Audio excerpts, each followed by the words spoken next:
field. Racing in is McCarthy. He calls off Alcantara, the shortstop, makes the catch. And it's a win for the Giants in a game that the Giants will still bat. What? Gil at CloseCallSports.com. No video on this one. It's a philosophical question.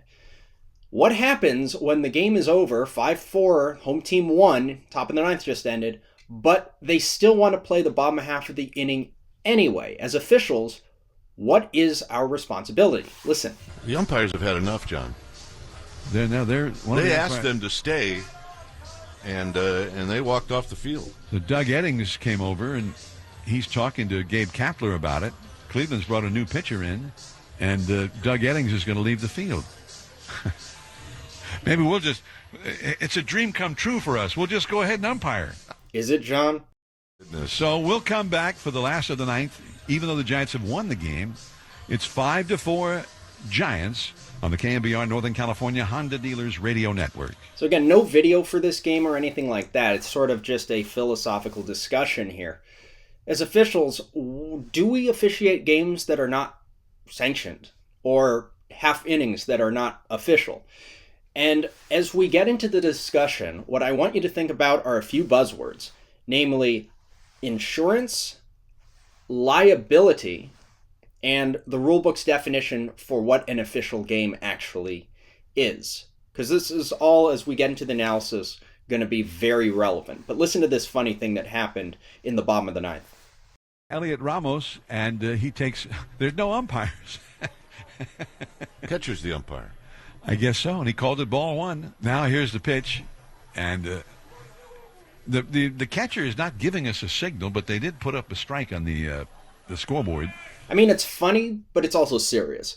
And this is what I mean. I don't know what the MLB-UA's agreement with MLB is regards to this, but from a National Association of Sports Officials perspective, TASO, whatever your organization might be, the insurance and liability thing comes in because you're generally not covered, if you read the fine print, for officiating a non-sanctioned, non-official game or fraction thereof.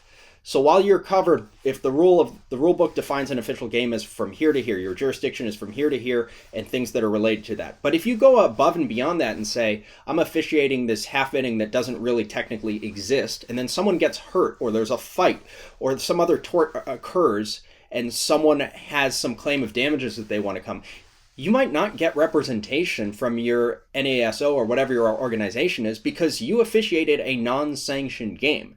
So it's something to think of in that regard. Quick anecdote, I was asked to do a half inning that wasn't real, and I said, is this a part of the game? No, it's just scrimmage practice, whatever. I'm like, I can't do it.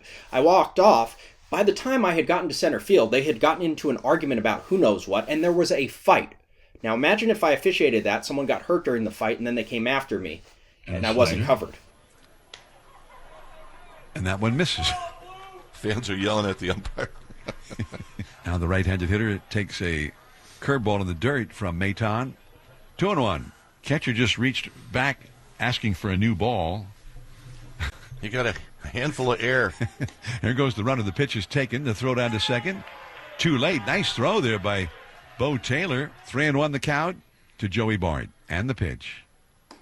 Low and outside. So maybe the scoreboard doesn't have the count. No, he just doesn't want to walk, so he's going to stay in there. So 4 balls and 1 strike. Here's the pitch. High and off the glove of the catcher. And Bart will go ahead and go to first. So it's funny until it's not funny if you stick around and something happens. And that's sort of the discussion that I just wanted to have. Again, there's no video, nothing like that. But it's funny until it's not. And if you agree to stay for this half inning, they'll last for another half inning, or there'll be a pitching change, or there will be some delay, or, well, something like this will happen. So it's now 1, 2, 5 plus 2, 7-4 Giants.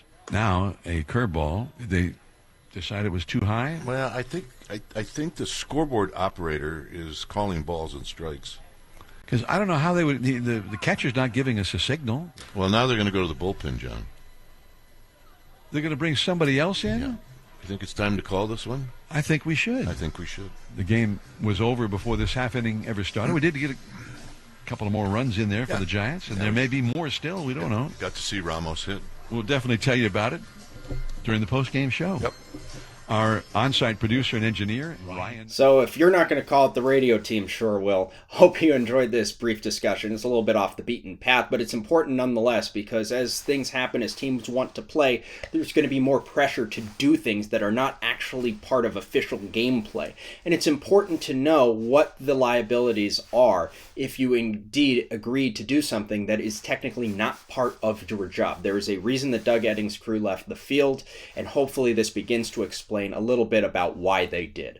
Visit us online at closecallsports.com. Twitter and Facebook, the hashtag, the username, the whatever, is @closecallsports. We'll see you on the site.